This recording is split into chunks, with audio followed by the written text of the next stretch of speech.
gimana sih cara kerjanya? Jadi paracetamolnya bisa langsung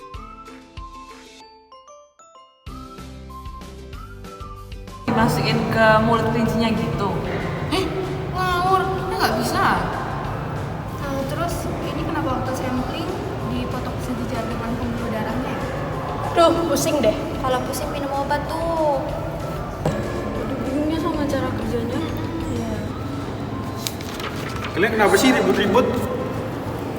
Nih loh deh, kita mau praktikum tapi bingung sama cara kerjanya. Oh, tenang, aku ada caranya nih buat kalian. Ini dia caranya.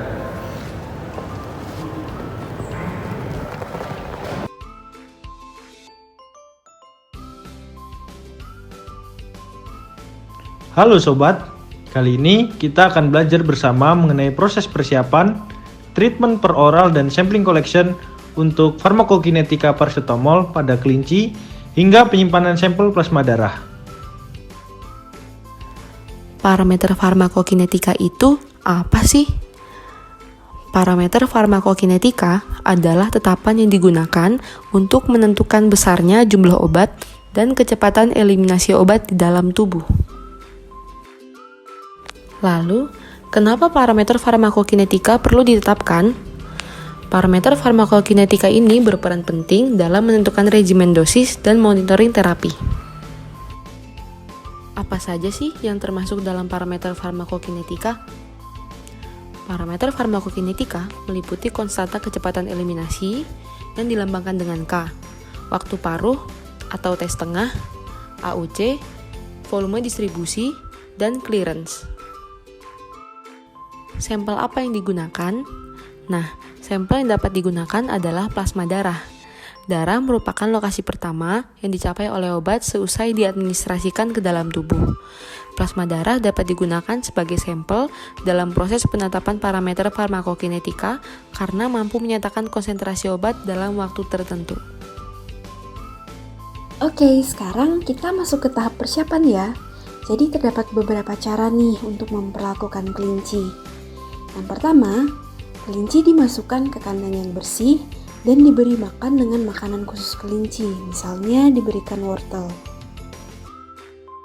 Nah, untuk perlakuan yang kedua, sebelum melakukan percobaan, kelinci dipuasakan semalam sebelum percobaan dimulai, namun kelinci diperbolehkan untuk minum. Hal ini bertujuan agar pada saat percobaan tidak ada proses metabolisme yang mempengaruhi hasil uji yang dilakukan.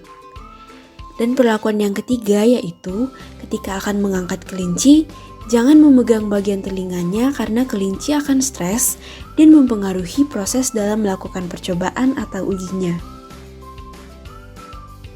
Ketika hari percobaan, disiapkan kelinci yang sudah dipuasakan.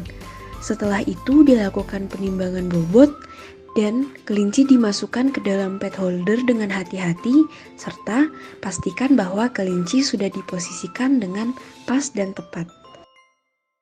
Nah, teman-teman, sebelum melakukan pemberian obat secara peroral, kita itu harus menghitung volume pemberiannya dulu.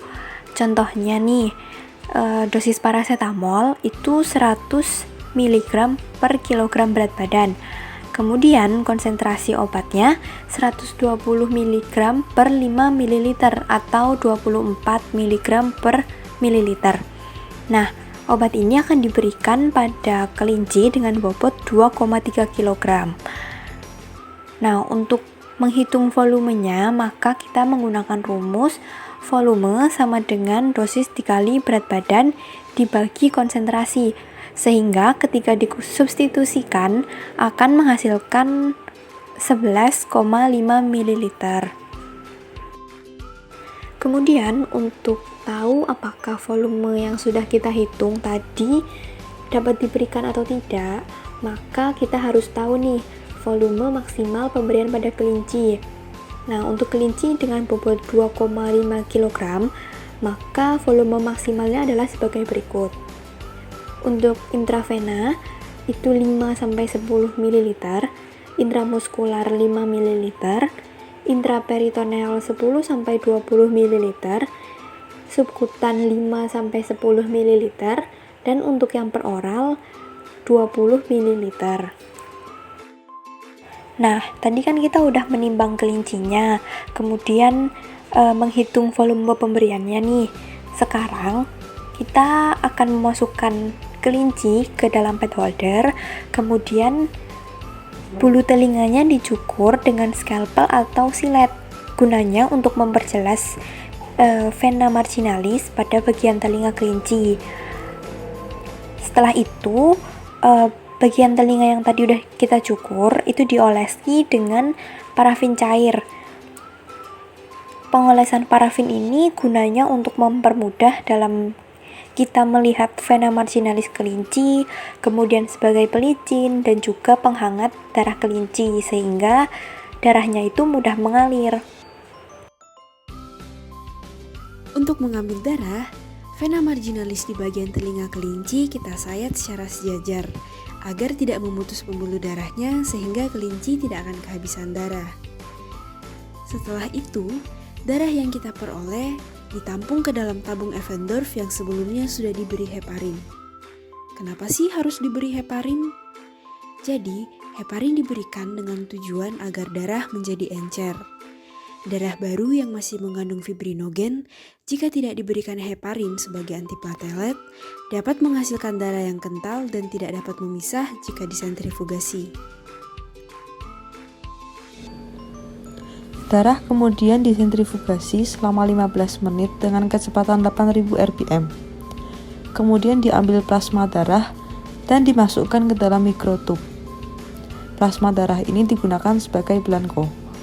Blanko adalah larutan tanpa analit yang berfungsi sebagai pembanding dengan larutan selanjutnya yang berisi analit. Yuk, mari kita bahas gimana sih cara pemberian obat secara peroral terhadap kelinci? Sebelum memasuki langkah pertama, teman-teman harus tahu dulu nih, kalau pemberian obat secara peroral ini akan diberikan sesuai dengan volume perhitungan sebelumnya loh. Yuk kita langsung masuk ke tahap pertama. Obat akan diberikan dengan bantuan kateter dan mouth block, di mana mouth block ini akan dimasukkan ke dalam rahang kelinci dengan tujuan untuk menahan mulut kelinci agar tetap terbuka, sehingga kelinci tersebut tidak akan menggigit kateternya. Selanjutnya, celupkan kateter karet ke dalam parafin cair, lalu masukkan kateter ke dalam esofagus melalui lubang mouth block. Nah, kateter ini harus dimasukkan sekitar 15 sampai 20 cm. Gimana sih cara memastikan bahwa kateternya tepat masuk ke dalam esofagus dan bukan trakea? Nah, cara yang perlu dilakukan adalah dengan mencelupkan ujung kateter ke dalam air. Jika menimbulkan gelembung udara, maka kateter tersebut masuk ke dalam trakea, sehingga diperlukan percobaan ulang hingga kateternya tepat masuk ke dalam esofagus yang ditandai dengan tidak adanya gelembung. Setelah memastikan bahwa kateter tepat masuk ke dalam esofagus, tahapan terakhir yang perlu dilakukan dalam proses pemberian obat secara peroral ini adalah obat akan dimasukkan ke dalam kateter menggunakan syringe dengan posisi yang tegak lurus. Nah, perlu diperhatikan, proses ini harus dilakukan secara cepat dan segera melepas kateternya agar tidak menutup saluran pernafasan kelinci dalam waktu yang lama. Oke, untuk tahap selanjutnya, kita akan melakukan sampling collection.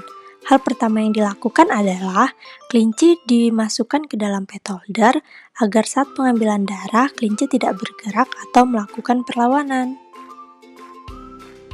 Selanjutnya, bagian telinga kelinci diolesi kembali dengan parafin cair, lalu dilakukan penyayatan secara sejajar pada vena marginalis di bagian telinga kelinci.